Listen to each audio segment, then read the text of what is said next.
eu nunca lembro o nome do autor coreano que escreveu. É um livro difícil de ler, tá? Para quem tem transtorno de déficit de atenção, a gente não costuma recomendar, mas ele tem passagens muito importantes e que falam muito a respeito do que a gente está vivendo atualmente, né? Então, imaginem que a gente sempre teve chefes, né? Ao longo da nossa vida, tivemos pessoas que nos orientavam, pessoas que cobravam de nós, até que, em determinado momento, né, depois, assim, à medida que o capitalismo foi se desenvolvendo e a relação com o trabalho foi modificando, a gente foi tendo uma compreensão de que, errônea, talvez, né, de que nós precisamos ser os nossos próprios chefes e que todo mundo é um projeto de empreendedorismo. Isso tem suas desvantagens, né? Considerando que se o nosso chefe foi sendo cada vez mais interiorizado, isso significa que o nosso grau de cobrança, obrigado, Byung-Chul Han, isso aí, o nosso grau de cobrança, ele cresceu de maneira exponencial. E a gente, associado a isso, não é que a gente tem necessariamente mais tempo, né, para conseguir executar tudo aquilo que a gente gostaria. Muito pelo contrário. Quem gosta de astrologia, diz a astrologia que depois da era de Aquários, na verdade, o nosso tempo, né, o nosso dia que tinha 24, hoje tem 16 horas. Eu acho que tem muito menos, isso é verdade. Principalmente porque a gente não só passou a ter 1 milhão de cobranças a mais, como a gente passou a ter uma quantidade imensa de distratores, né? Tá todo mundo me ouvindo bem? Só para eu saber, tá? Sim. Ótimo. Beleza. Então, a gente passou a ter muitos distratores. Se a gente parar para pensar, né, olhar quanto tempo a gente permanece online, né, nas redes sociais, em joguinhos, né, a gente geralmente fica bem surpreso. E todos os nossos hábitos foram na verdade, os atuais, né, costumam consumir a nossa atenção. E eu não consigo falar sobre transtorno de déficit de atenção sem necessariamente citar esse contexto social que a gente vive. Porque o número de pessoas com transtorno que estão emergindo com um pseudodiagnóstico de TDAH não para de crescer. Então, eu vou considerar que a maior parte das pessoas aqui sejam psicólogos, e assim, dentro da psiquiatria, gente, o número de pacientes que bate na nossa porta é imenso, acreditando que tem TDAH e hoje também autismo.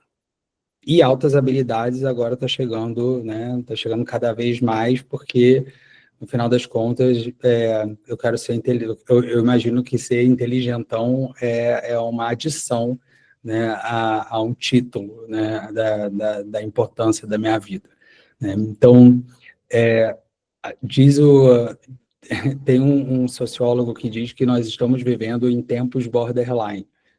Eu acredito que isso talvez seja relativamente verdade, é uma boa leitura.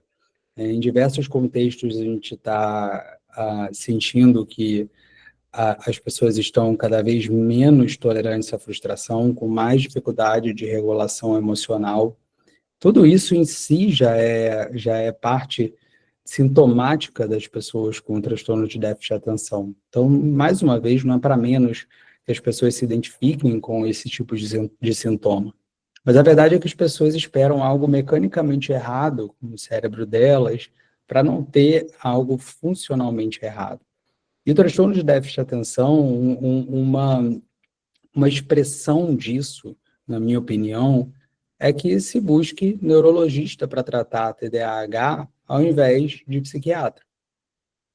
Sendo que, se quase 70% dos pacientes com TDAH sofrem de alguma comorbidade, e aqui, gente, eu vou falar muito mais da vida adulta, tá? Eu trato de TDAH na vida adulta. Não é possível a gente falar de transtorno de déficit de atenção sem compreender a infância, mas o meu foco vai ser aqui vida adulta.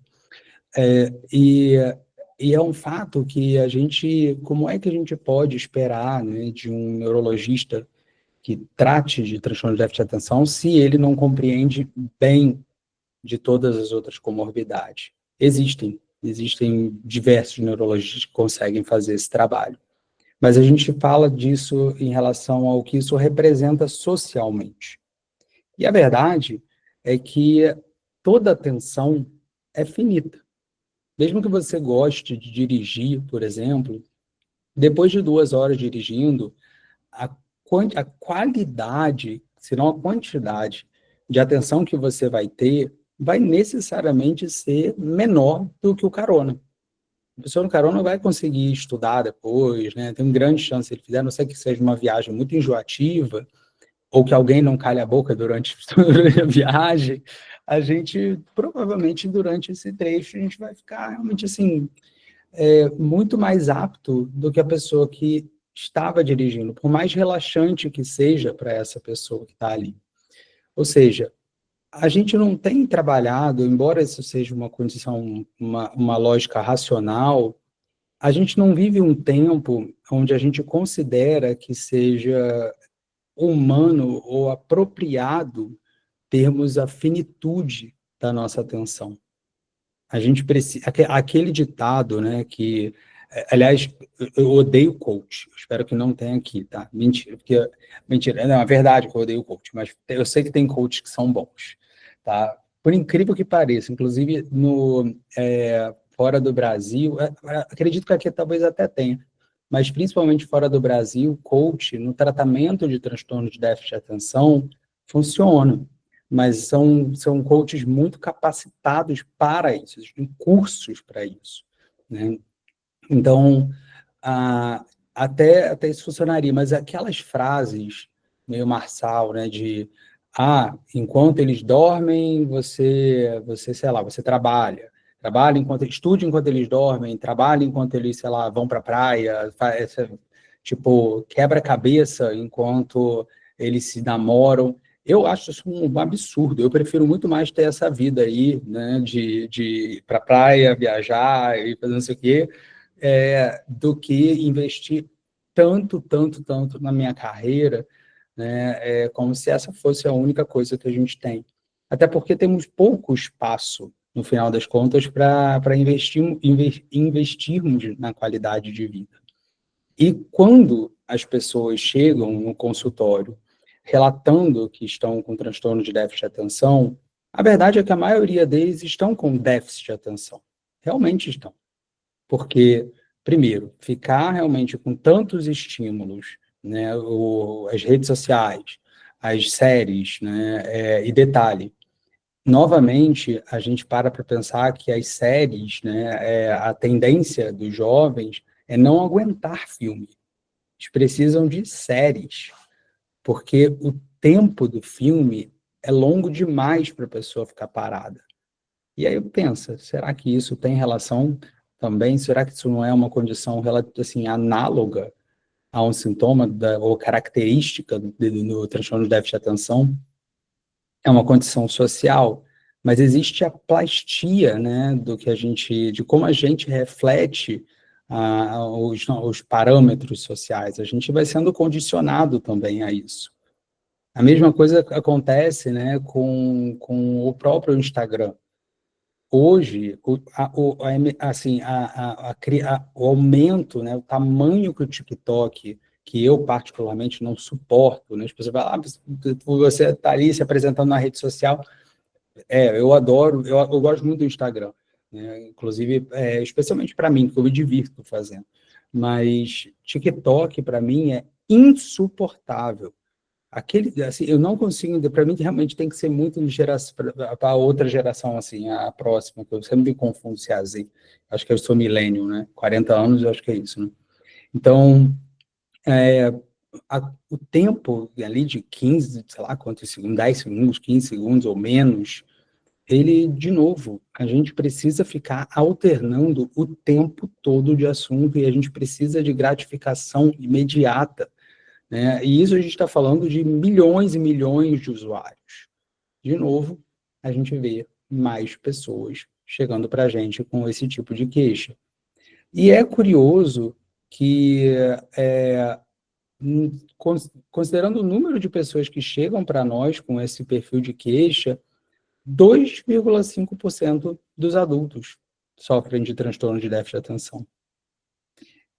Assim, alguns estudos epidemiológicos falam de um número talvez um pouco maior, mas não é 2,5% dos adultos que têm um estilo de vida tão corrido e não é 2,5% dos pacientes que chegam até nós que acreditam. Tudo bem que a gente tem um viés de seleção, né? Quem nos procura já tem alguma condição. Mas mesmo assim, isso está longe de representar o número de pessoas que acreditam que tem, né? Mas, de toda maneira, a gente precisa necessariamente compreender que isso faz parte do processo, tanto medicamentoso, né? Porque não tem como a gente falar sobre remédio sem falar sobre a neurobiologia do transtorno de déficit de atenção, sem a gente compreender que isso é necessariamente um transtorno de neurodesenvolvimento. E é curioso, assim, porque cada vez mais pessoas também chegam para a gente achando, e se o paciente chega para vocês achando que o transtorno de déficit de atenção dele surgiu na vida adulta, grande, talvez 90% das vezes, não é TDAH, mas pode ser DA, pode ser déficit de atenção. E quais transtornos afetam a nossa atenção? Todos os transtornos afetam a atenção. Todos eles consomem energia, esforço e aumentam o sofrimento e, consequentemente, alteram a atenção. E não existe alteração de atenção que não afete a nossa memória. Sendo principalmente os transtornos de ansiedade. Transtorno de ansiedade, e hoje eu considero que uma condição pandêmica, muito maior do que o transtorno de déficit de atenção e talvez até maior do que o número de pessoas com depressão, seja ansiedade de performance. O que é muito interessante a gente pensar, eu, quando me formei, eu sempre tive a impressão, como psiquiatra, que as pessoas fossem fugir de um diagnóstico. Então, assim, imagina, ir no psiquiatra já é um grande problema, ter um diagnóstico já é outro, né? E pela primeira vez, assim, chegou um momento na minha carreira em que, de repente, as pessoas estão batendo na porta em busca de um diagnóstico. Isso, para mim, sempre se tornou uma aberração, assim, uma aberração clínica, não paciente, mas o movimento que a gente está tendo de pressão em busca de um, né? E a verdade, sim, de novo, é que quando muitas vezes os pacientes ficam no TikTok, né, elas vão culpar tudo o TikTok, exclui o TikTok, melhora o TDAH na população. Mentira.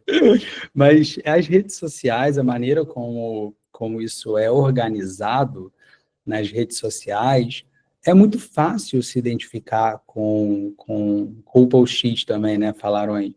Gente, X é um problema, que eu não sei se vocês sabem, né? Mas quando você tem X, o XXX, se você, eu dou 1 minuto para vocês jogarem aí no Google, quem tá aí, quem tem acesso, escreve XXX no Google para ver o que vai aparecer para vocês.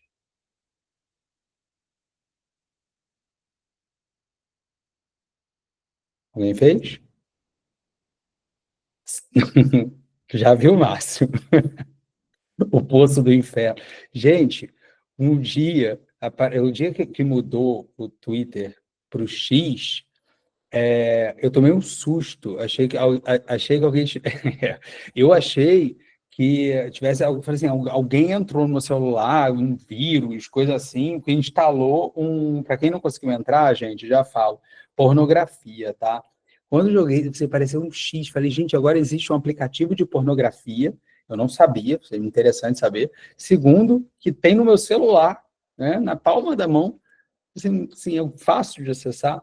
E, não, enfim, não era, né? Felizmente não era. É um problema no meu casamento. Mas, ou talvez ela afetasse a atenção, olha isso.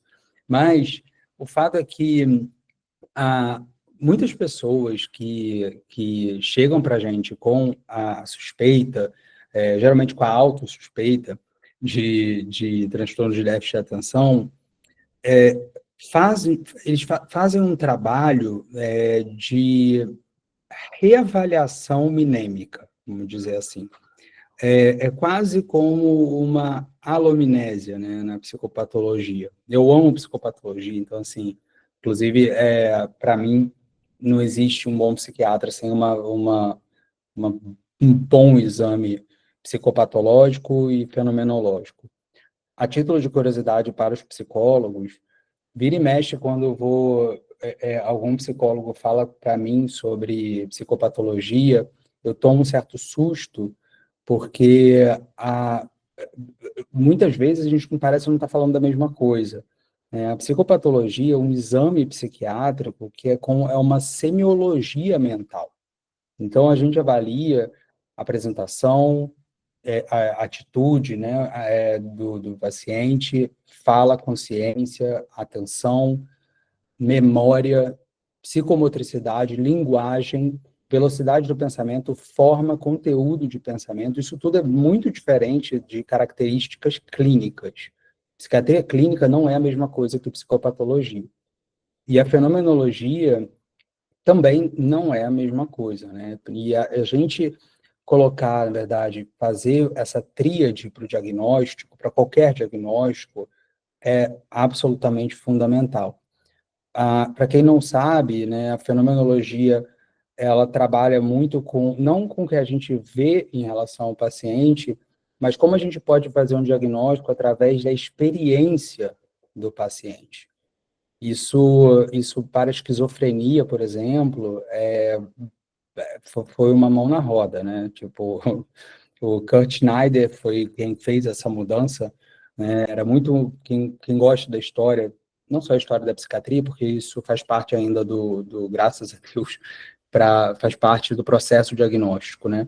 Mas além da psicopatologia, daquilo que a gente afere em relação ao paciente, a gente compreender a forma como o paciente experiencia a mente dele e, consequentemente, o mundo, faz parte da maneira como a gente, dos elementos que a gente precisa para criar, para conseguir formular um diagnóstico.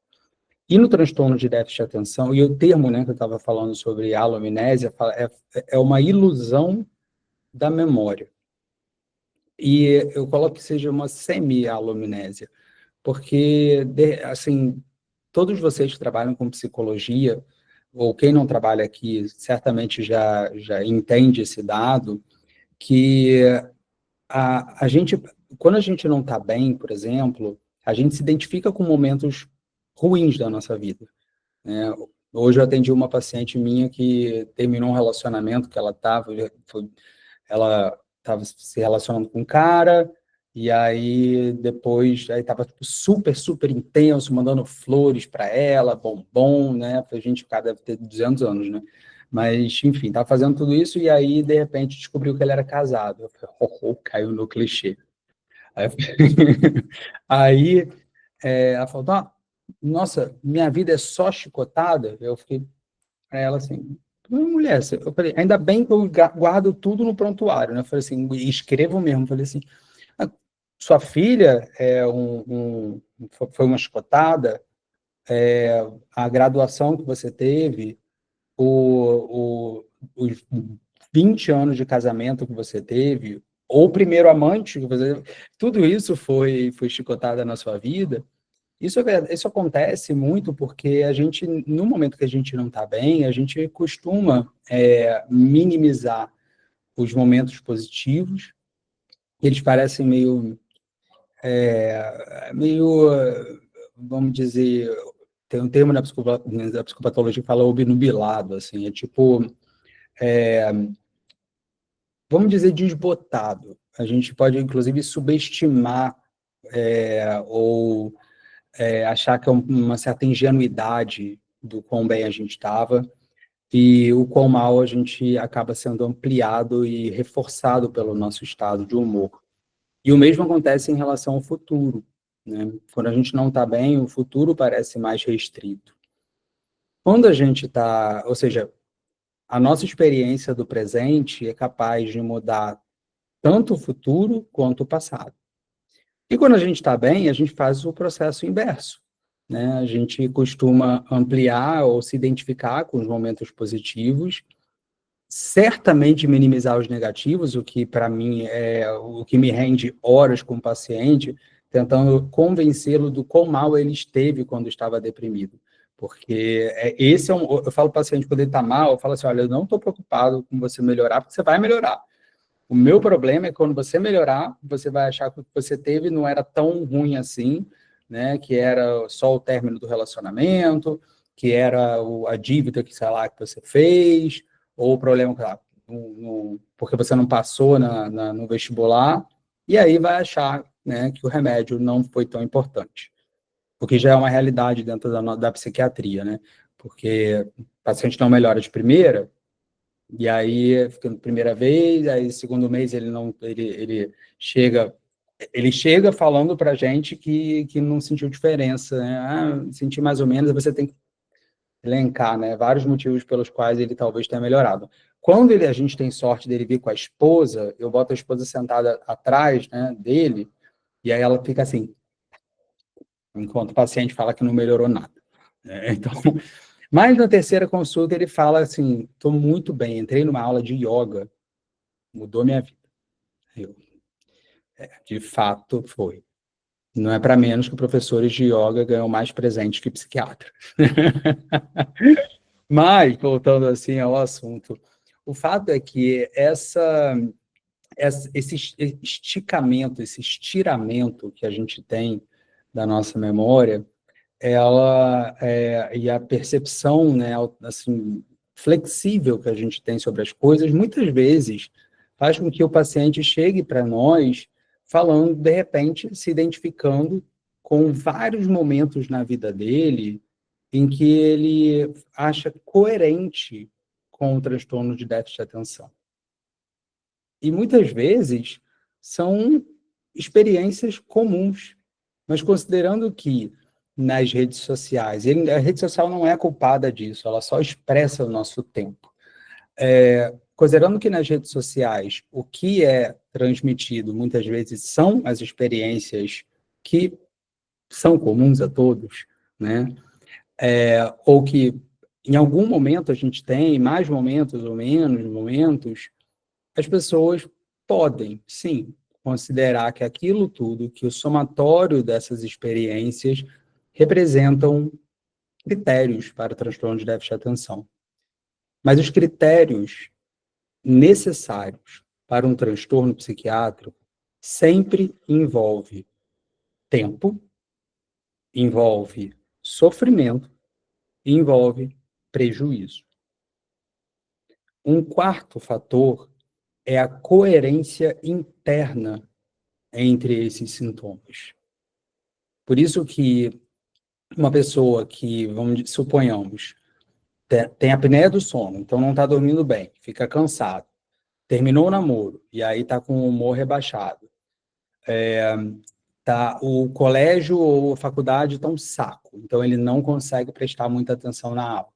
Ou seja, se você observar, cognição está alterada, o humor está alterado, vontade está alterada, porque a B12 dele está alterada, ou porque ele tem apneia do sono e não dorme.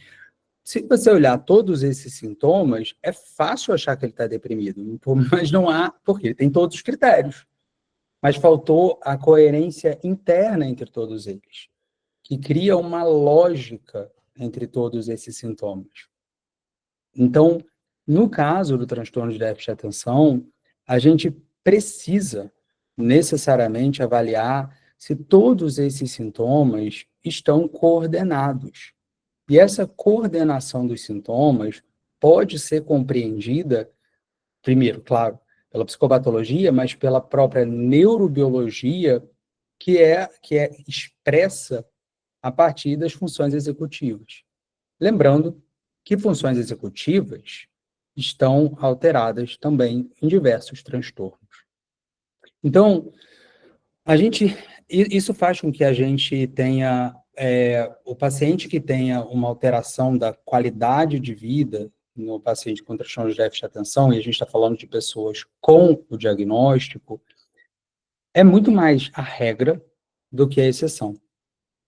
Então, nessa aula, o que a gente vai falar sobre os tratamentos farmacológicos nos adultos. Obviamente que eu não consigo não lançar mão de neurociência, de psicopatologia, de fenomenologia, para a gente compreender como é que esses sintomas se expressam, né, e como a gente pode medicá-los e o que a gente pode esperar dessa medicação. Porque quando a gente olha nas redes sociais, o que as pessoas dizem em relação ao remédio é uma maravilha. E eu digo para vocês no lugar de fala, realmente, o dia que eu tenho transtorno de déficit de atenção, muitas pessoas imaginam aqui que também possam ter, é comum que profissionais de saúde com TDAH queiram trabalhar com esse assunto, porque é algo que gera muito sofrimento e realmente é libertador ter um diagnóstico. Qualquer diagnóstico, tá? Diagnóstico, gente, as pessoas sempre falaram sobre ser uma prisão. Diagnóstico é uma libertação, porque agora você sabe com o que você está lidando. Você não é o diagnóstico, e isso é muito importante entender. O diagnóstico é uma convenção. Bullying é uma convenção. Bullying existe desde antes de Adão e Eva, mas é uma convenção. A gente precisou colocar um nome para saber como é que a gente vai lidar com ele. Né? Gaslighting, tudo isso sempre existiu, né? Coitada da minha paciente agora, sofreu gaslighting. Mas a gente precisa desses nomes para poder estudar, para saber como tratar, para conseguir prever, para definir diagnóstico, para definir prognóstico. Então, ajudar o paciente a compreender que isso faz parte das características da maneira como ele opera, mas não define a forma quem ele é algo absolutamente fundamental e que o psiquiatra tem que saber fazer, tem que fazer. Mas muitas vezes acaba caindo nas mãos de vocês, conseguir ajudar o paciente a fazer isso. E já adianto, muitos pacientes ficam bravos quando vocês falam isso. Muitos pacientes viram para mim e falam assim, meu psicólogo não está ajudando no TDAH, eu quero soluções para isso. Eu falei, vai ficar aí esperando pelo resto da sua vida em relação à solução, primeiro porque não tem cura, né? Transtorno de déficit de atenção não tem cura, porque não é uma doença, propriamente dita, um transtorno que aumenta o risco de uma série de doenças. Mas existem muitas coisas que afetam o nosso funcionamento. E colocar toda a culpa no TDAH é uma ignorância tão grande quanto achar que tem TDAH porque não está funcionando bem. A prova de que o TDAH não responde por todos os problemas de funcionamento que a gente tem é exatamente o número de pessoas que acham que tem TDAH e não tem. Então, muitas coisas alteram o nosso funcionamento. Por isso, uma pergunta que eu faço, assim, o NESM trabalha com terapia cognitiva comportamental. E aí uma pergunta aqui bombástica. Psicanálise pode ajudar uma pessoa com transtorno de déficit de atenção?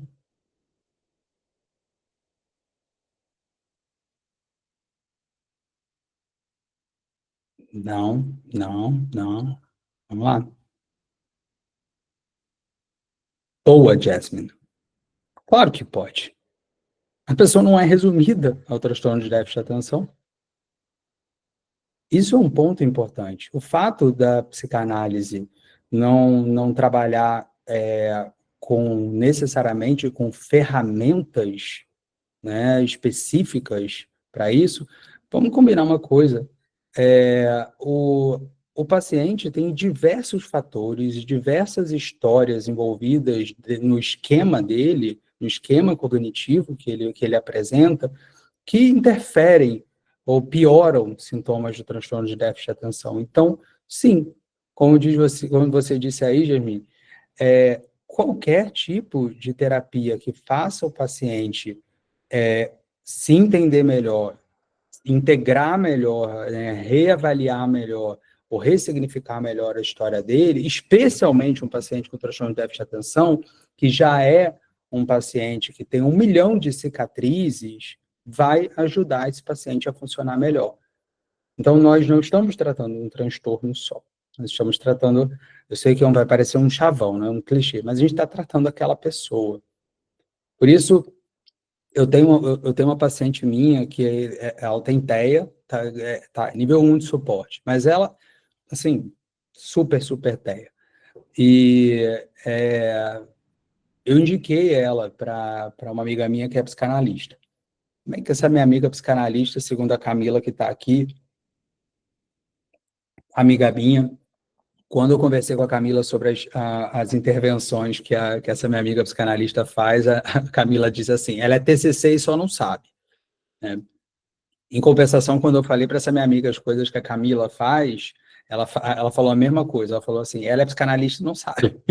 Sim, porque existe essa convergência. Mas, enfim, encaminhei essa paciente minha que apresenta até para uma amiga psicanalista.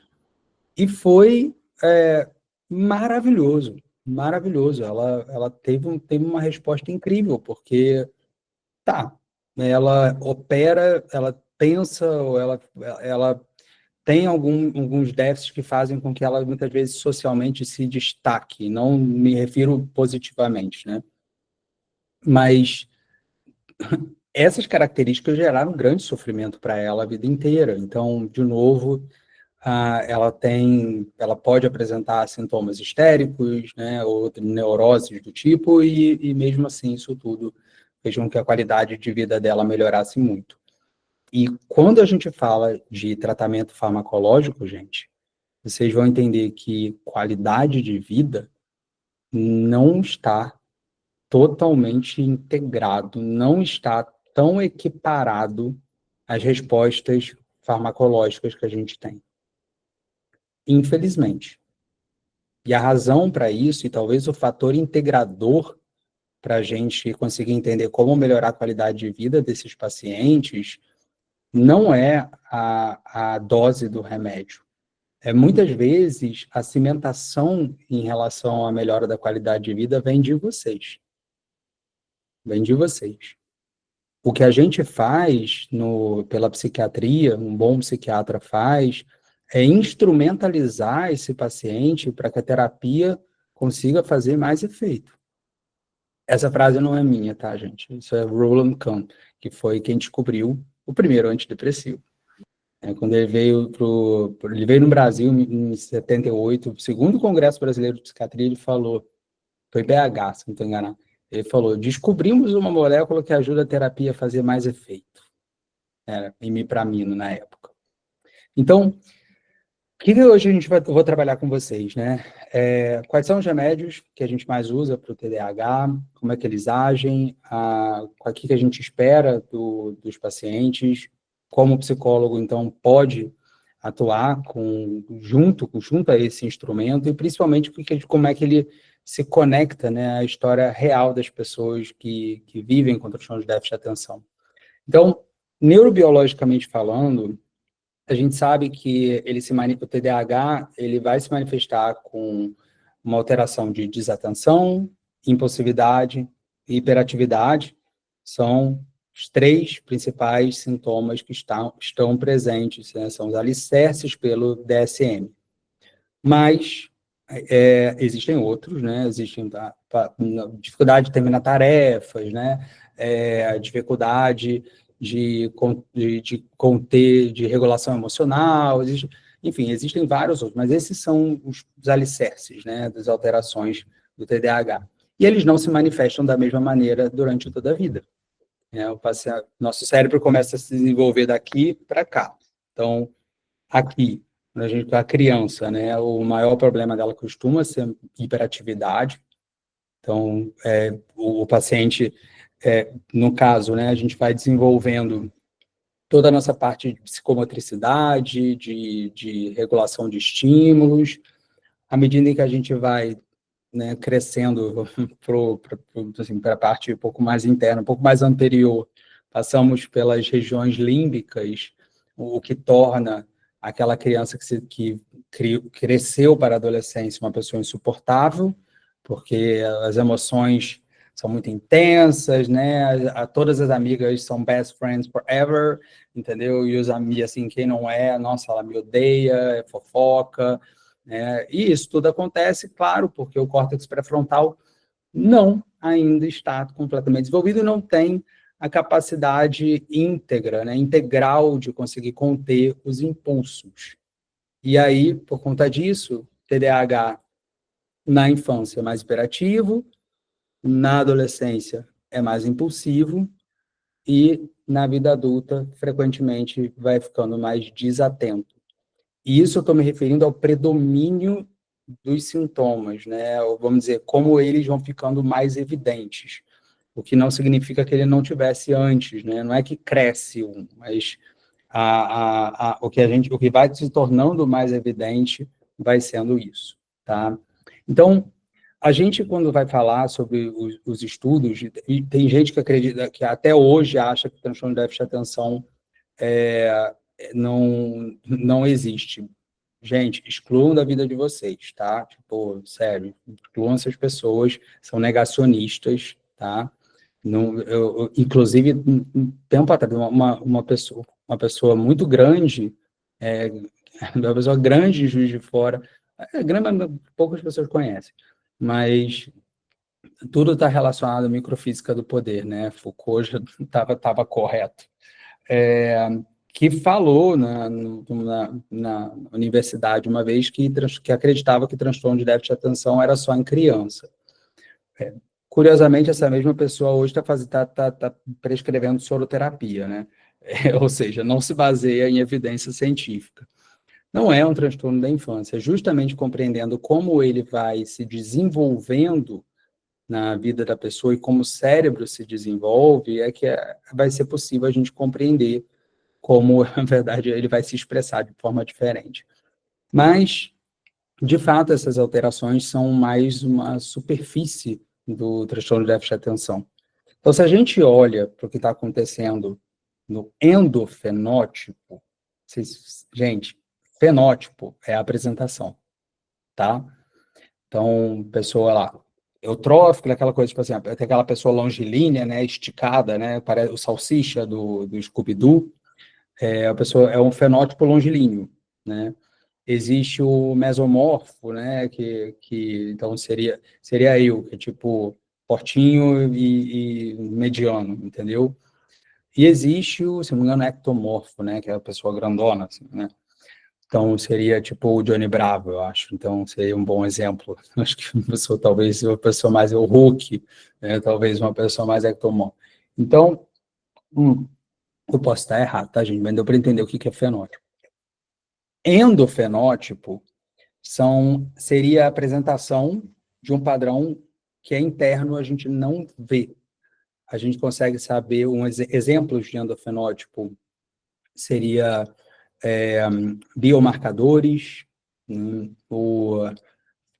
volume cerebral, volume de áreas cerebrais, e também a expressão por exemplo, de atividades cerebrais. E quando a gente fala de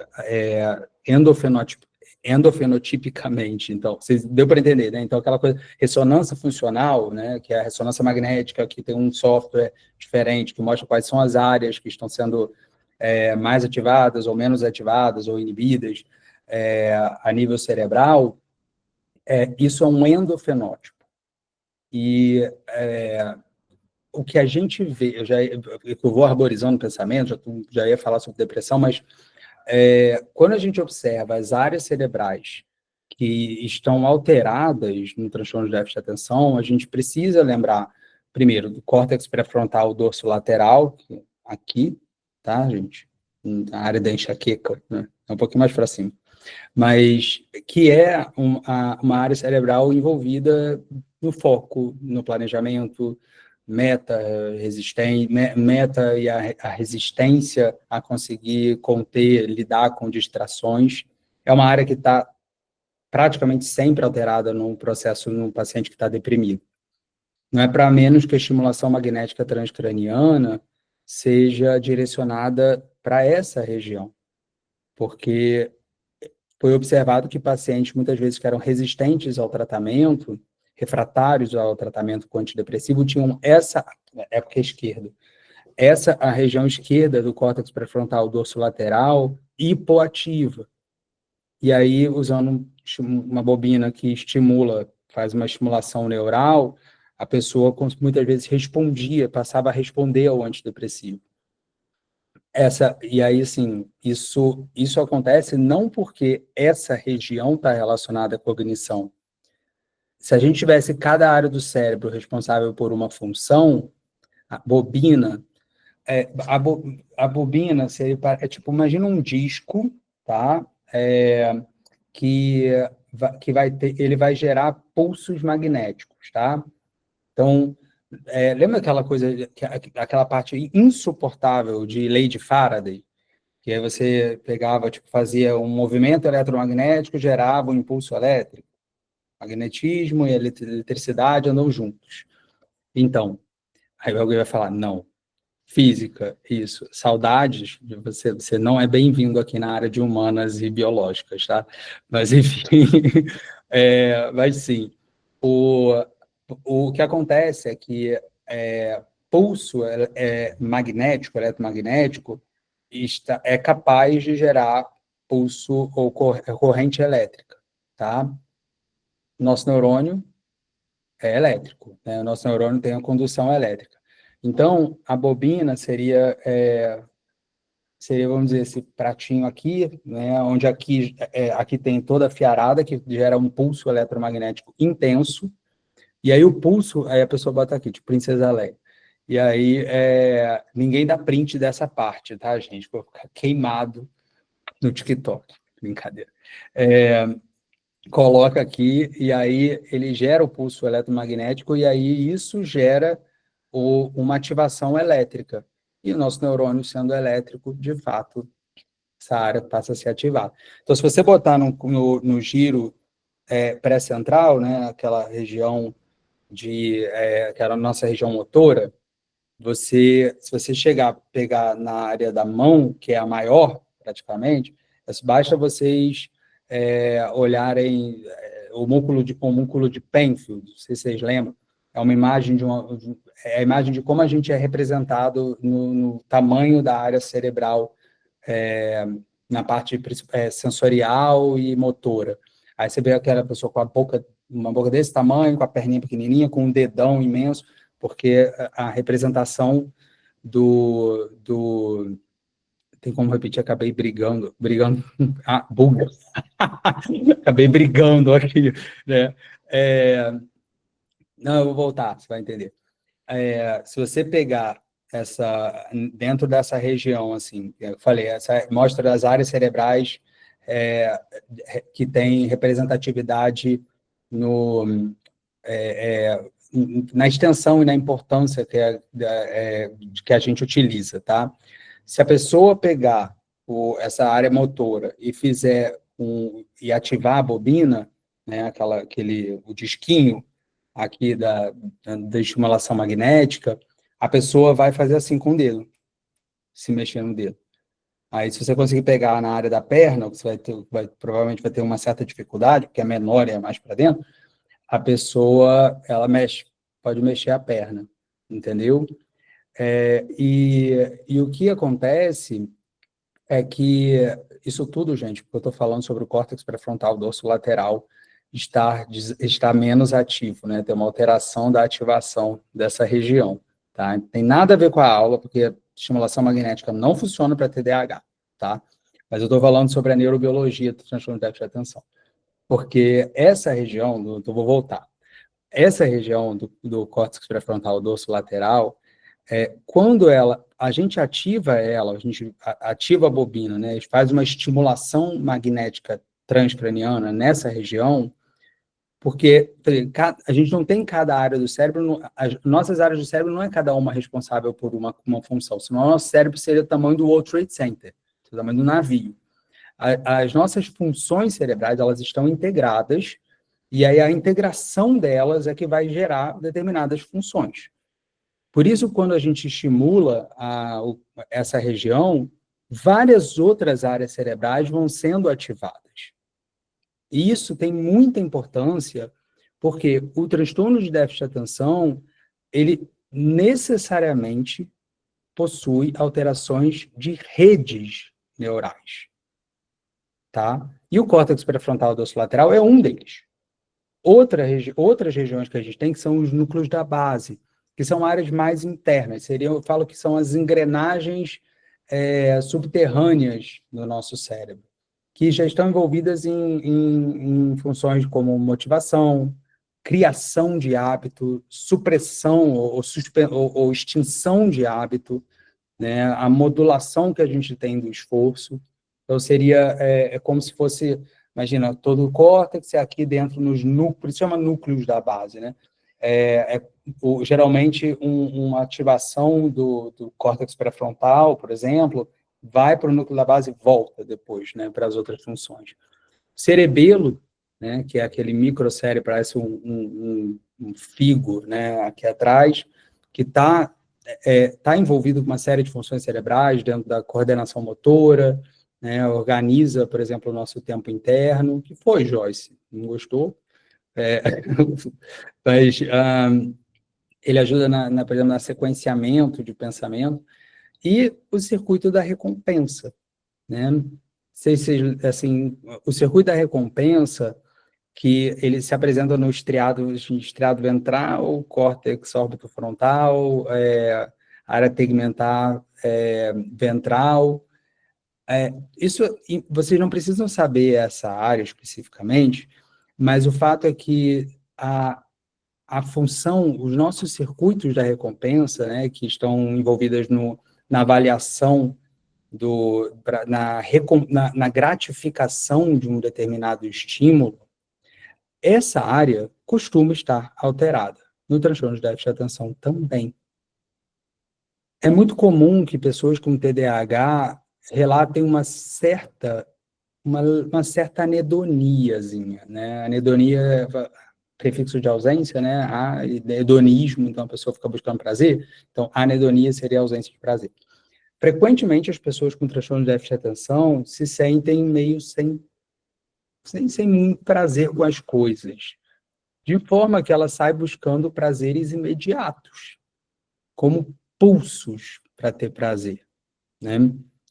Porque quem vocês imaginam que seja o principal neurotransmissor envolvido no prazer? Dopamina. Exato. Então, isso faz com que isso responde a muitos de vocês, primeiro, por que a maior parte dos medicamentos que funcionam para transtorno de déficit de atenção envolva a dopamina. Quando a gente fala de ativação cognitiva, a gente está falando não só dela, não só da dopamina. Dopamina está envolvida no cérebro todo. O paciente com TDAH, gente, ele não tem um déficit dopaminérgico global. Caso contrário, ele teria Parkinson, tá? Então, o Parkinson, pessoal, vai tendo uma alteração da produção de dopamina, principalmente da substância nigra, que é a área, né, que produz a dopamina. E aí sim ele vai ter sintomas de déficit de atenção. Mas o que acontece é que ele tem hipofunções dopaminérgicas em várias regiões cerebrais, principalmente envolvendo, né, o que envolvem as funções cognitivas. E não é só a dopamina. Dopamina não é o único que está alterado no TDAH. Que alguém falou aí, realmente. A noradrenalina também está alterada no transtorno de déficit de atenção. E as duas estão alteradas na depressão. Por isso que vocês vão ver pessoas com transtorno de déficit de atenção, com depressão, relatando sintomas de transtorno de déficit de atenção. Sim, Chuchu. Depressão é uma doença cognitiva. Por isso que vocês vão ver, por exemplo, pessoas que tomam, pessoas inflamadas, né, pessoas que tomam corticoide, crônico, relatando sintomas de desatenção, de disfunção executiva, com muita regularidade. Por quê? Porque os mediadores inflamatórios afetam a produção de dopamina. Outra coisa também, menopausa, tá? Terror da vida da mulher, com toda razão, tá? É a pior coisa que eu atendo, nos pacientes que eu atendo, eu fico assustado quando vejo os efeitos da menopausa. Mas então, o fato é, se a gente começa a entender como a importância, desde o neurotransmissor até as funções, né, as áreas cerebrais envolvidas, os circuitos, e as funções de como esses circuitos operam, a gente começa a entender quais são os sintomas que a pessoa apresenta e quais são as consequências desses sintomas, por que eles predispõem o paciente a vários outros transtornos e, consequentemente, quais são os prejuízos funcionais, sociais, familiares, clínicos, etc. Tá? Então, vai desde da condição genética, e com certeza, se vocês já atenderam alguém com TDAH, e a mãe ou o pai chegou para vocês no consultório, ela vai falar assim, ele não tem nada disso, eu tive isso minha vida toda. Aí eu falei, então, queridinho, provavelmente você tem também, porque a herdabilidade em TDAH pode chegar a 70%. É muito alta, tá? E o transtorno de déficit de atenção, ele funciona praticamente como uma teia para outros transtornos psiquiátricos. Todos os transtornos psiquiátricos aumentam o risco de ter algum outro transtorno psiquiátrico. Por isso que a comorbidade é regra, né, praticamente. O paciente que tem só um transtorno, né, eles costumam ser a exceção. Então, para vocês que leem artigo científico, é muito importante que vocês sempre levem em consideração esse dado. Porque quando eles falam pessoas com ansiedade, aí você fala, gente, ele conseguiu achar alguém com ansiedade pura, meus parabéns. Essa pessoa não chega para a gente nunca. Porque, tá, sempre, né, vai ter outra coisa. E as pesquisas que mostram pessoas com TDAH puro, são pessoas que não estão na prática clínica, estão no laboratório mesmo, tá? Isso faz com que a gente tenha muito viés nos estudos para transtornos de déficit de atenção, tá? Então, por isso que é muito importante a gente ler esses estudos com muita cautela. E vários deles falam, né, sobre a questão da medicação, e aí, se a gente observa se na prática clínica, né, se o que chega para a gente na vida real são pacientes que são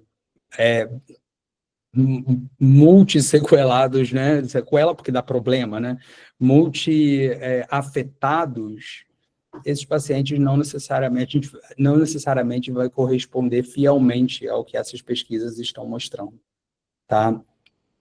Uma coisa que eu gosto muito de falar também é que, e aí a gente entra prática, a gente está falando de um endofenótipo de novo, sobre a neurocircuitaria, mas estamos falando também sobre a expressão das sensações do paciente com transtorno de déficit de atenção. Quando vocês estudam sobre redes neurais, existem várias que já foram identificadas, né? Elas são identificadas a partir de quando você ativa uma, por exemplo, são áreas cerebrais que são coativadas, né? Geralmente, elas são ativadas ao mesmo tempo para produzir uma função. E existe uma, em particular, que é a mais estudada, se eu não estou enganado, mas eu acredito que seja a mais estudada, que se chama Default Mode Network, que significa rede de modo padrão. Essa rede, o Biswell, se eu não estou enganado, que foi quem primeiro descreveu ela, que assim, meio que identificou ela bem em 95, ele estava dentro do estudo de ressonância funcional, e ele estava estudando a rede neural relacionada a movimentos motores.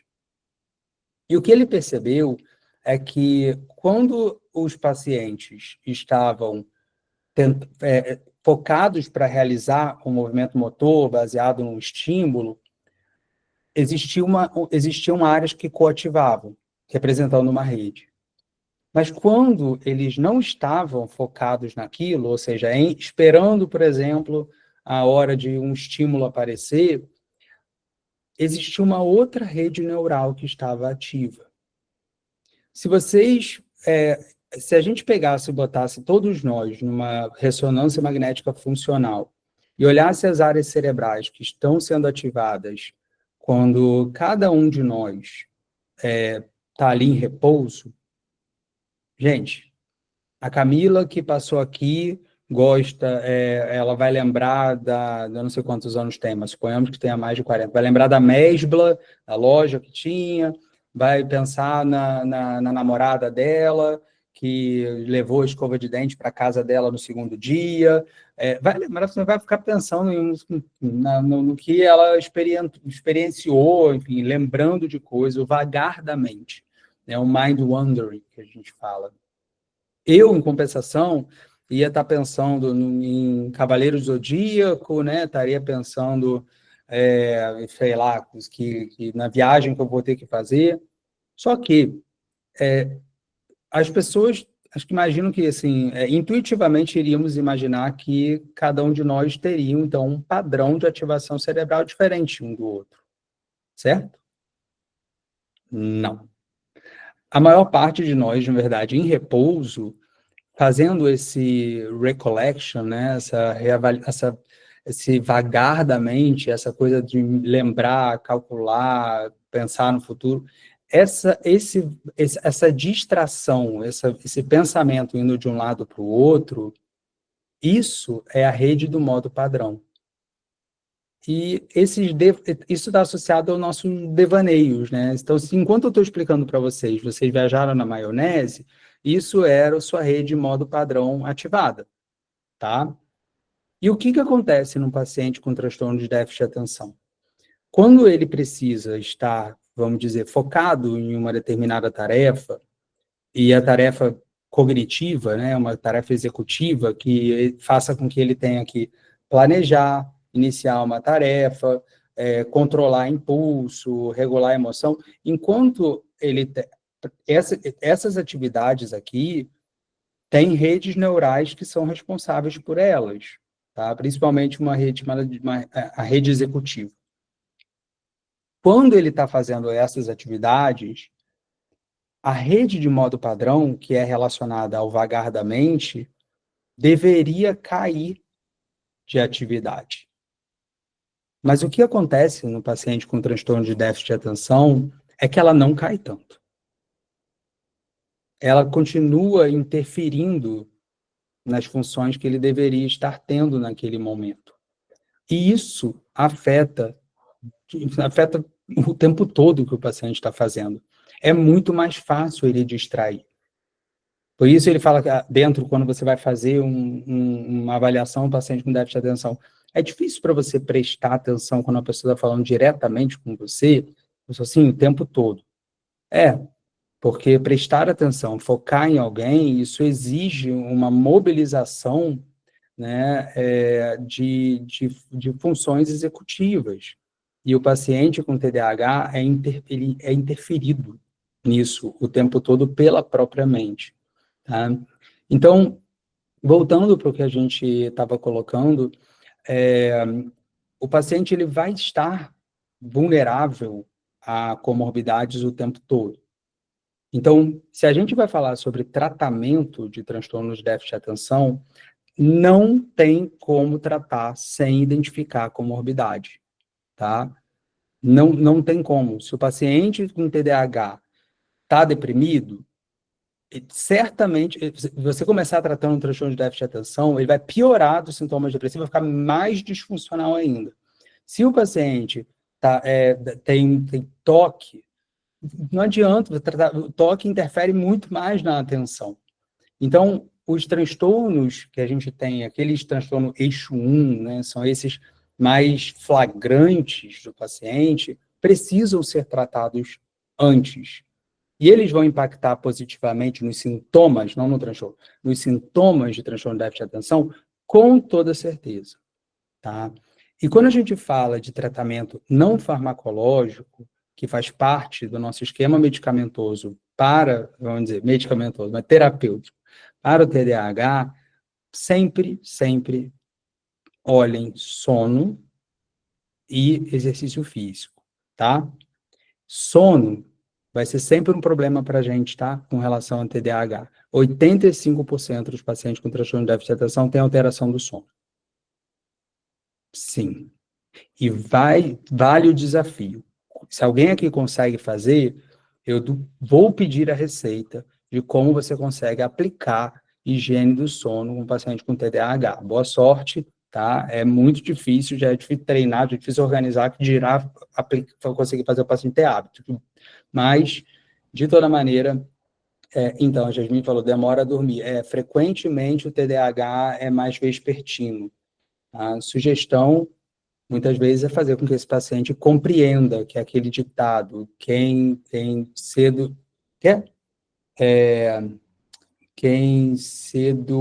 Deus ajuda quem cedo madruga. Que esse ditado é um crime, tá? Que a melhor coisa para fazer é o paciente dormir, muitas vezes um pouquinho mais tarde, e acordar um pouco mais tarde, tá? Isso costuma ajudar bastante no paciente. Então, vamos lá. Em relação à medicação que a gente precisa trabalhar, o paciente vai ter que estar estabilizado com relação com o transtorno comórbido que ele vai estar apresentando, tá? E é importante que o paciente entenda que o tratamento medicamentoso, ele não é milagroso. Ele sempre reclama, não ajudou tudo. Eu falei, sim, querido, não ajuda tudo porque não tem cura para o transtorno de déficit de atenção. Ele não cura trauma, não cura padrão de autodepreciação, né? Crença de desvalor e de incapacidade no paciente com TDAH costuma ser flagrante, porque o paciente passou a vida achando que ele era preguiçoso, que ele era irresponsável, que ele era indisciplinado, e o nome para esses sintomas é outro. Só que, como diz minha amiga Camila, que está aí também, aprender quando a gente tem crenças que nascem de experiências comuns, de o que a gente ouviu, até mesmo de cultura, é muito mais fácil de quebrar do que crenças que nascem de sintomas. E é verdade, porque o paciente teve, e aí também parafraseando a Janaína, né, Janaína Siqueira, o paciente com TDAH é um conjunto de fracassos que deu certo. É verdade. Então, o paciente, ele vai ter, sim, crenças, né? O esquema cognitivo dele, frequentemente, vão ter forte crença de desvalor e de incapacidade, tá? E os medicamentos para o transtorno de déficit de atenção costumam responder a sintomas do TDAH. E muitas pessoas perguntam, né, é curioso, como é que o remédio para o TDAH, se vocês já perceberem, quando o paciente muitas vezes começa a usar o remédio, ele fica... quando o paciente começa a utilizar o remédio para TDAH, que são anfetaminérgicos, né, os de primeira linha, e o paciente fala aqui para a gente que ele se sente mais calmo. Já perceberam? Estou usando o remédio e me sinto muito mais calmo. Tem várias razões para isso.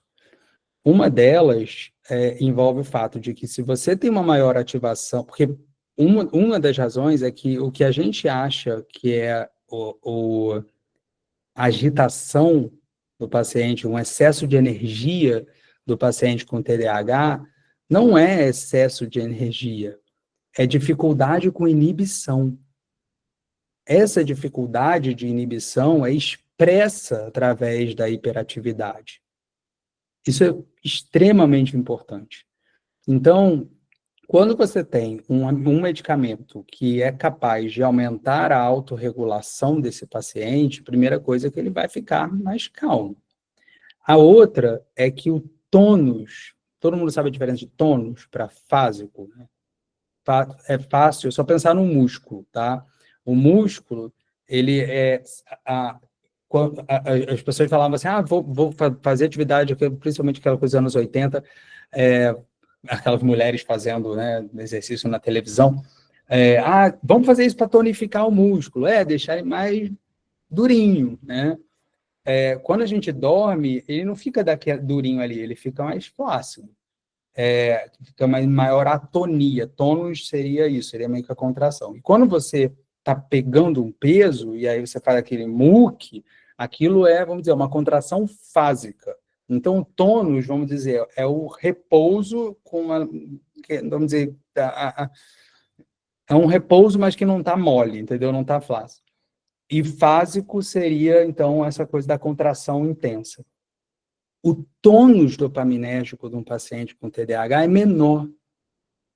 E aí, quando o paciente é criança, ele fica a dificuldade de desatenção, né, a facilidade de distração, isso aí falaram, a energia é zero, né? E aí, o que acontece com o paciente? A professora precisa dar um esporro nele, sabe, Joãozinho, para de falar. E aí, no que ele faz, naquele momento, durante 10 segundos, ele tem um pico assim, um pico de adrenalina ali, e isso faz ele focar por 10 segundos. Mas, em seguida, aquele pico, aquela condição, vamos dizer, fásica, se ele tiver prazer com esse esporro, aí vai ser dopamina também, tá, gente? Mas aquele pico de adrenalina dele passa, volta ao normal, ele volta a ficar desatento e entediado, tá? E aí, o que acontece? Quando a gente utiliza uma medicação para transtorno de déficit de atenção, o tônus dopaminérgico sobe. Ele não mais precisa ficar chamando a atenção, atrapalhando o colega, fazendo bagunça na aula, para que ele tenha prazer, vamos dizer assim. Ou seja, ele consegue ficar mais parado, ele consegue ficar concentrado, porque ele consegue ter, vamos dizer, recompensa, sem necessariamente estar tendo que buscar estímulo. E o que acontece muitas vezes também é que, como ele falou, o paciente com TDAH, ele sente como se ele estivesse constantemente fora da tomada. Né? A pessoa, mas ele não para quieto de novo, né? Porque ele não consegue, se ele tivesse ligado na tomada, ele conseguiria estar se regulando. Então, essa coisa da energia, né? Falando assim, a abolição, né? Que é força, não ter vontade, né? Não é sobre exatamente não ter motivação. É uma doença, uma condição amotivacional, mas existem outras razões para isso, tá? Não é só pela diminuição da energia. É também porque o paciente com TDAH, ele tem uma dificuldade imensa de conseguir experienciar o que ele projeta no futuro. Ele tem uma miopia temporal, ele enxerga, como diz o Barclay, o que está aqui. Ou seja, para ele também parte da dificuldade, muitas vezes, de continuar uma determinada tarefa, não é só porque ele se entedia, mas porque ele pode não sentir que aquilo ali é iminentemente importante, tá? Mas aí, voltando à medicação, a gente tem diversas medicações que são aprovadas para o transtorno de déficit de atenção. Infelizmente, muito menos medicamentos para transtorno de déficit de atenção do que a gente tem para depressão e ansiedade, né, e para doenças cardíacas. Mas a primeira coisa que a gente lembra dentro do funcionamento do TDAH, considerando que esse paciente está dormindo bem, tá, que esse paciente não está deprimido, não está ansioso, já fizeram esse trabalho, tá? Os primeiros que a gente tem são os psicoestimulantes. Por que a gente fala os primeiros, né? Porque o psicoestimulante é considerado a primeira linha.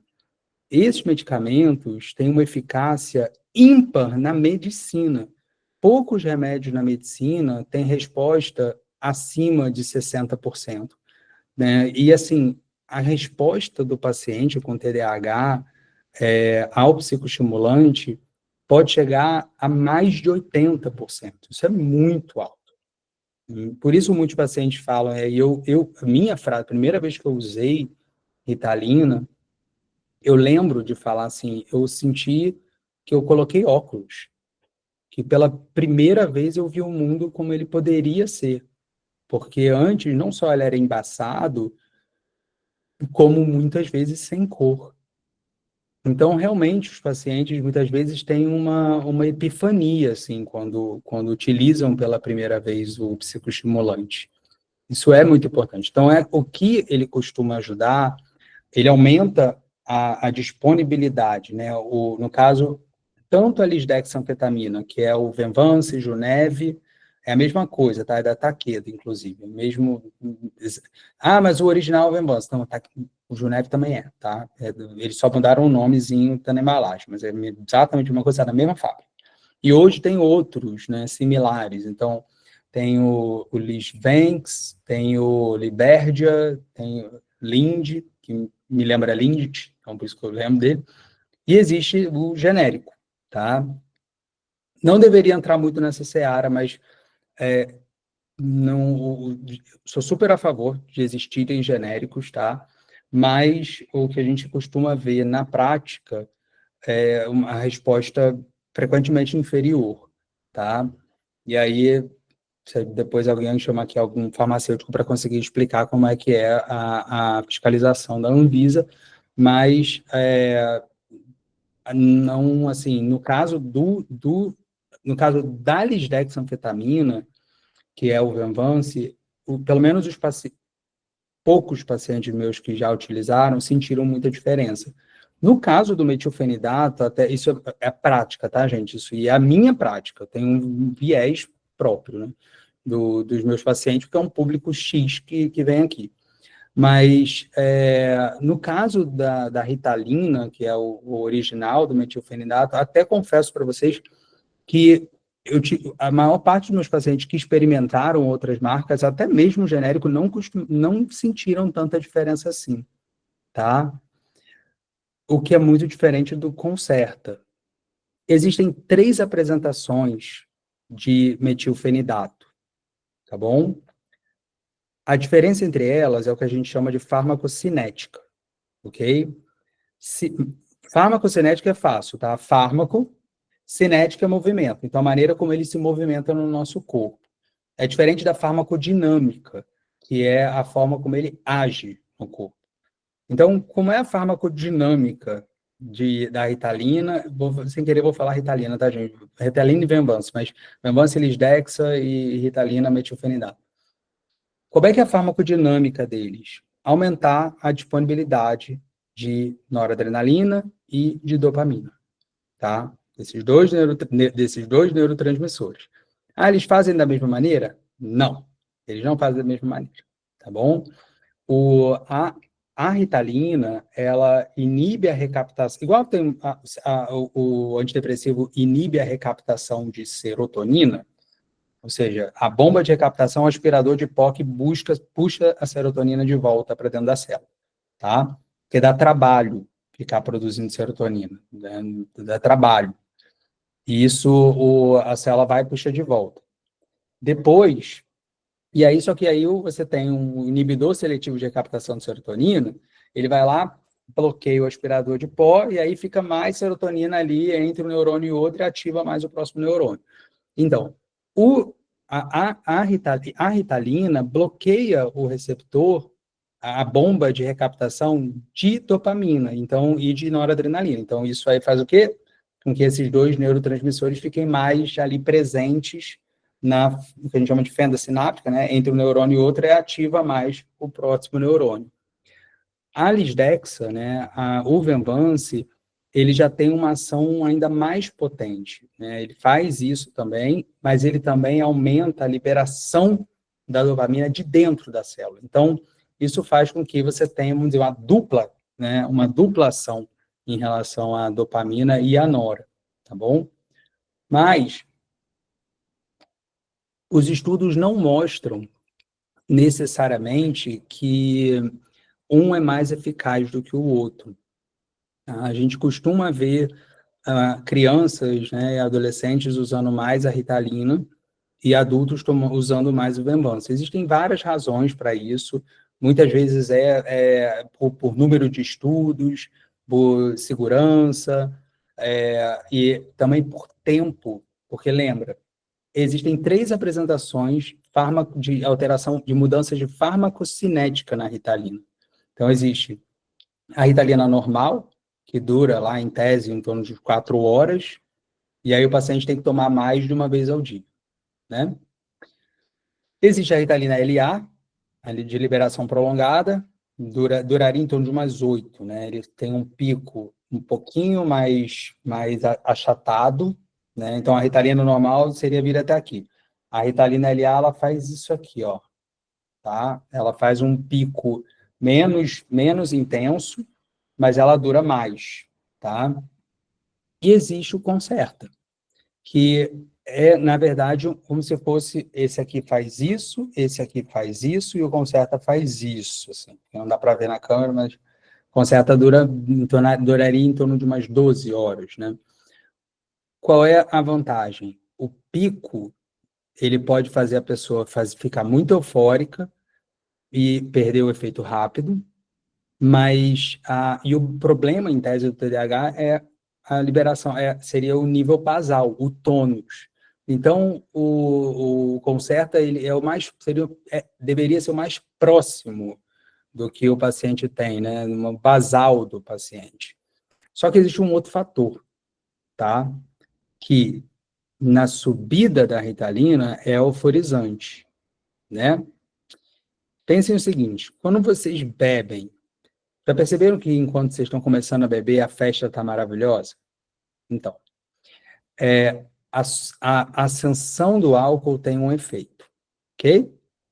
Agora, como diz o Gabriel, tudo que sobe, desce. Agora, se você pegar, enquanto o álcool está subindo, ele dá um efeito. Quando ele começa a descer, veja, ele pode estar na mesma quantidade no sangue, certo? Ele faz assim, aí, quando ele está aqui, ele está descendo, mas ele está na mesma quantidade. É verdade. Por que que o que acontece, na verdade? Não é baseado na quantidade do sangue de álcool que a gente tem um efeito euforizante. A subida do álcool é euforizante.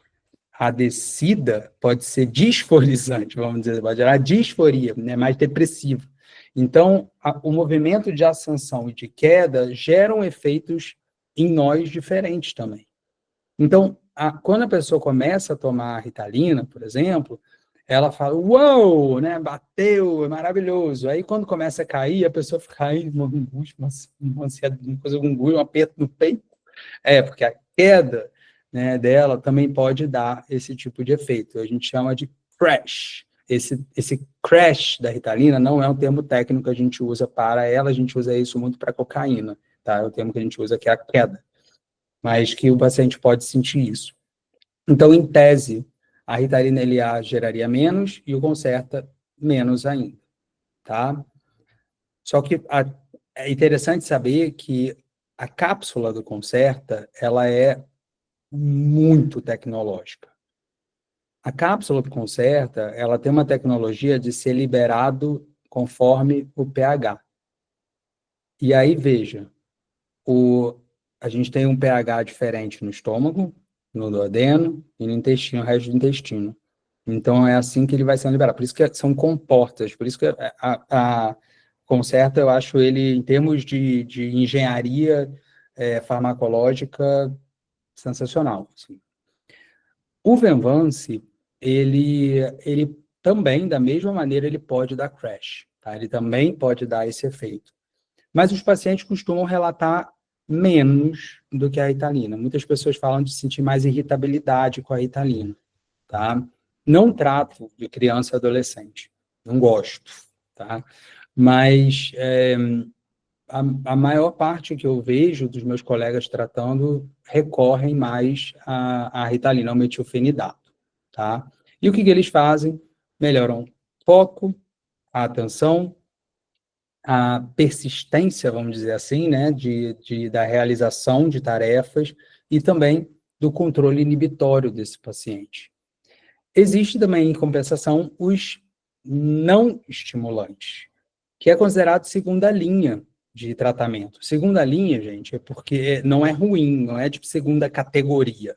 Segunda linha geralmente eles são porque não tem tanta evidência ou tanta resposta quanto primeira linha. Então, geralmente a gente utiliza quando o paciente tem contraindicação ou não tolerou o uso dos estimulantes, entenderam? Por exemplo, o paciente sente muita ansiedade quando usa um psicoestimulante. Talvez a atumoxetina, que é o Atenta, funcione melhor para essa pessoa, porque o efeito colateral dela, enfim, e vai inviabilizar, né, um bom tratamento. Eu fiquei super frustrado com o nome Atenta. Lá fora o nome é Stratera. Eu acho Stratera, poderoso, né? Atenta, eu acho que é um nome tão fraco, né? Mas, enfim, é o nome aqui. E o que ele faz é que ele é um inibidor da bomba de noradrenalina. Sim, ele inibe a nora. Ah, e a dopamina? Então, a bomba de sucção de noradrenalina, ela puxa a dopamina também, entendeu? Então, acaba que no momento em que ela atua ali na noradrenalina, ela acaba também atuando indiretamente na dopamina, por isso que ela funciona, tá? Existem outros medicamentos que a gente usa muito pouco, tipo a guanfacina, que eu acho que não tem no Brasil, clonidina, que são medicamentos que atuam em receptor alfa-2, que a título de curiosidade, porque a gente usa muito pouco, são geralmente usados para criança e eles atuam mais na hiperatividade do que na atenção, em aumentar o foco. A Ana Luísa perguntou da fluoxetina aqui. Fluoxetina tem ação zero em TDAH, mas a ação em relação à ansiedade, sim, pode ser excelente. E se é a ansiedade que está gerando desatenção, pô, ficou mudo? Tá mudo? Não, o meu eu tô te escutando. Não, tô escutando. É só Tô aí, escutando. Dulce. Tá? Então, a fluoxetina funcionaria bem para quem tem ansiedade. Aí, se a pessoa melhora com a fluoxetina, melhora do TDAH ali, então, assim, pô, que maravilha, não era TDAH. Né? E aí perguntaram para mim, e a bupropiona? Então, a bupropiona, ela tem, se você olhar em farmacodinâmica, assim, se você olhar qual é o mecanismo de ação, que é um inibidor da bomba também de recaptação de noradrenalina e dopamina, fala, poxa, ela é perfeita, né? Por que ela não funciona? Não, porque a potência dela é muito inferior a agora, desculpa, porque eu li aqui, na minha filha não deu certo. Nem vai dar, tá? Para TDAH não vai dar, não. Mas ela é muito inferior na intensidade da recaptação dessas bombas, entendeu? Então precisa sim ter. Mas o fato é, gente, em que os remédios não atuam? Eles não atuam na organização, eles não atuam na autoestima, eles atuam no bem-estar, tá? Mas eles não aumentam a autoestima que é construída ao longo do tempo, baseada principalmente no reforço positivo e na comprovação das coisas que você realiza. É muito behaviorista, assim, né? A construção de autoestima. E eles jamais substituiriam a psicoterapia. Ah, mas o remédio é mais eficaz do que a psicoterapia. Então, ele é mais eficaz nos sintomas de transtorno de déficit de atenção. Mas lembramos que o transtorno de déficit de atenção é uma condição prismática, uma condição de multifacetada. Então, sim, nos sintomas ele realmente tem uma resposta maior, tá? Ele tem. Mas o que é curioso saber é que a eficácia em cima dos sintomas, embora seja muito bem comprovada, isso não é tão bem estabelecido a magnitude disso ao longo do tempo. E mais, em relação às comorbidades que estão altamente relacionadas ao transtorno de déficit de atenção, nós temos uma mudança, sim, do padrão de comorbidade que vai ser ativado, a vulnerabilidade dessas comorbidades ao longo da vida, mas não zera. E não só não zera o paciente, como geralmente ele pode, e algumas pesquisas mostram que ele pode ter uma resposta inicial em relação à redução de comorbidades surgindo, mas que depois de anos o paciente pode desenvolver mesmo assim. Pode ser que ele atrase, por exemplo, a manifestação em relação a alguma comorbidade, como depressão, ansiedade, uso de substância, por exemplo. Ou seja, eles não zeram. E aí a gente tem uma coisa mais interessante que vale a pena vocês saberem. Quando a gente fala da resposta aos sintomas de TDAH, o que a gente tem não é uma linearidade, uma proporcionalidade da resposta aos sintomas às respostas de qualidade de vida. Não é proporcional. Aí vai falar, a qualidade de vida é maior. Não.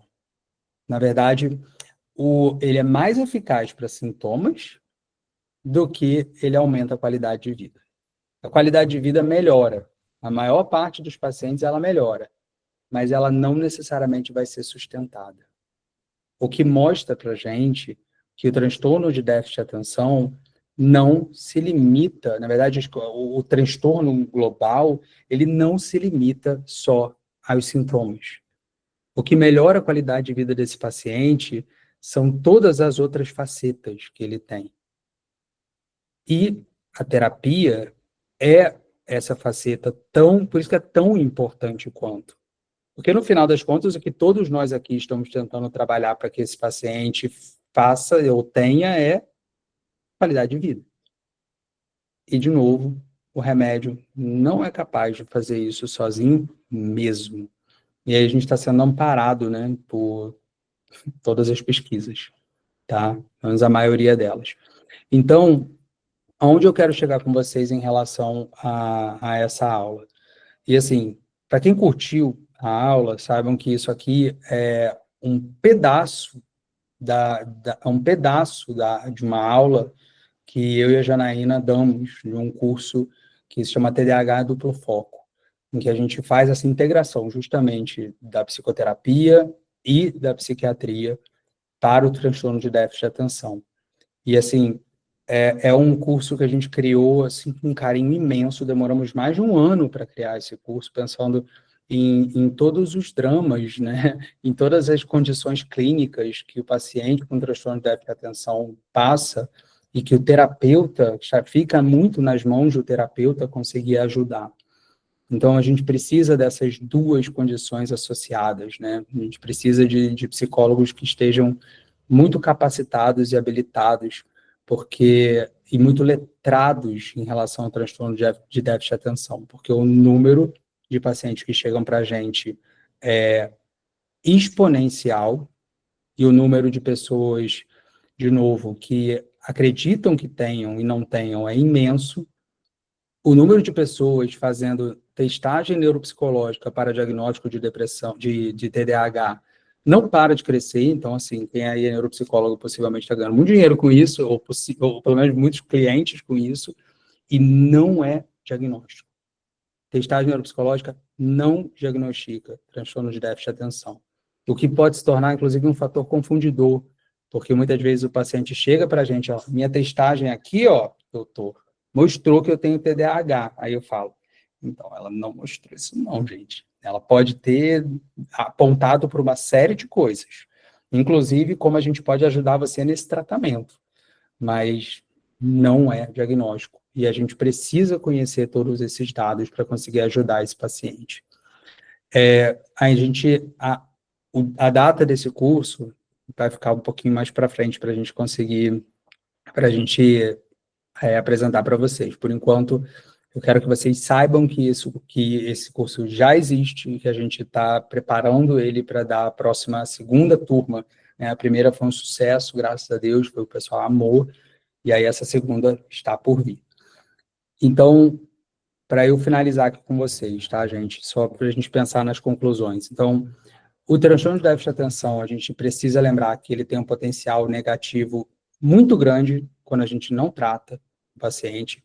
Sobre o tratamento, ele realmente é capaz de melhorar os sintomas do paciente e a funcionalidade, mas não muda o curso completamente desse transtorno, tá? Muitos pacientes, esses pacientes ainda vão ter maior vulnerabilidade a deprimir, a ter ansiedade, sofrer acidentes, tá? A repetir, a se envolver em criminalidade, a usar mais substância. A resposta à medicação, ela não é universal. Tem muitos pacientes que não vão responder ao remédio ou vão se sentir mal com o remédio. E muitas vezes ela não é sustentada também. Pode existir uma série de razões para ela não ser sustentada, seja porque o paciente pode ter se adaptado ao remédio, muitas vezes a dose não é suficiente, ou às vezes ele tem alguma outra condição clínica ou condições sociais que estão afetando, ou seja, a medicação, muitos pacientes reclamam de que ela não está fazendo tanto efeito, e aí nesses casos, primeira coisa, é sempre avaliar sono, ansiedade, depressão, todas essas condições, mas às vezes realmente reajuste de dose. A melhora da qualidade de vida, ela é real, mas ela é mais modesta e complexa do que a gente imagina. Então, a medicação, ela, vamos dizer que ela abre as possibilidades, ela aumenta as possibilidades para esse paciente ter uma melhora da qualidade de vida, mas ela não realiza mudança por si só. Então, é absolutamente necessário que esse paciente realize as outras medidas para isso, tá? E aí, a gente, por conta disso, a gente saber o potencial o potencial do remédio ser alto, mas a limitação dele faz com que vocês entendam que o poder que o psicólogo tem no tratamento de um paciente com transtorno de déficit de atenção é muito mais amplo do que basicamente as pesquisas que mostram que a primeira linha de tratamento é a medicação. Fechou? Uhum. Acho que foi uma das primeiras aulas da minha vida que eu dei sem slide, gente. Acredito. Eu sempre uso slide. Essa foi uma das primeiras que eu dei sem. Pessoal que gostou, convido vocês a publicar. Se quiserem, vamos tirar uma foto aqui junto, tá? Publicar um print, colocar no Instagram de vocês, ou TikTok aí, para quem consegue. Marcar a gente, marcar o Nesme, marcar a Janaína, me marcar, tá? Doutor Davi Sender, Janaína Siqueira, Nesme Cursos, e dizer o que vocês acharam da aula. Tá? Isso ajuda muita gente a conseguir espalhar esse trabalho que é tão bonito, né, e tão importante que a gente faz. Aí eu queria agradecer a oportunidade de todo mundo que ficou aqui até esse final. Professor, só aproveitar a abertura para falar com o pessoal que aqui nas mensagens estão o link para adquirir o certificado. As nossas pós vão começar mês que vem, então o doutor Davi é professor na nossa pós, fala de TDAH, e também a gente vai ter um curso, um evento presencial no dia 16, que o Davi também vai palestrar, falando sobre TDAH, dia 16 aqui em Juiz de Fora. Tem o link ali no pedido de certificado, qualquer coisa também, só entrar em contato com a gente, vai ser um prazer recebê-los. E vai valer muito a pena, gente. E vocês chamam, mas tem uma pessoa que é muito mais famosa do que eu, assim, que vai estar lá, que é aquele psicólogo. Eu tenho o livro dele aqui. Foi o pioneiro a trazer a TCC para o Brasil. Ele é tipo apenas, né? Eu tô sentindo que é como se eu vou dar uma palestra no mesmo, assim, no mesmo congresso da Monja Coen, entendeu? A minha sensação está sendo essa. Desejo de parabéns, gente. Esse movimento que vocês fazem é muito lindo. Eu fico muito honrado por fazer parte dessa equipe. Gu mesmo. Mais alguma coisa para falar aí, gente? O pessoal está perguntando se vai ficar gravado, a gente vai pegar essa gravação, por esses dias passar para o YouTube, mas no YouTube só fica uma semana disponibilizado, tá bom? A gente avisa lá no grupo assim que estiver no YouTube. Show? Então, gente, Um beijo grande. Ah, aliás, aproveitando aqui, é importante que eu diga para vocês assim, uma coisa. Todo esses conhecimentos, a maneira como eu penso, a maneira como eu trabalho na psiquiatria, eu coloco num livro, tá? Que se chama O Livro para Quem Adoeceu. O pessoal aqui que já me mandou mensagem, que conhece, que já leu, eu fiz com muito carinho, demorei anos para conseguir finalizar esse livro, porque eu queria extrair tudo que os pacientes diziam e como era a parte experiencial desses pacientes, não só os sintomas, e como a própria neurociência e filosofia e o papel social interferem não só no nosso adoecimento, mas na saúde mental. Eu acredito, sinceramente, que a melhor forma da gente conseguir entender a saúde mental é a partir do adoecimento. Então, para quem quiser, o link vai tá no meu, o link está no meu Instagram, tem ali para comprar o livro e sugestão, comprem pela Amazon, tá?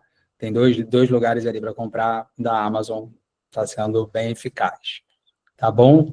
Gente, beijo grande, muito obrigado pela presença.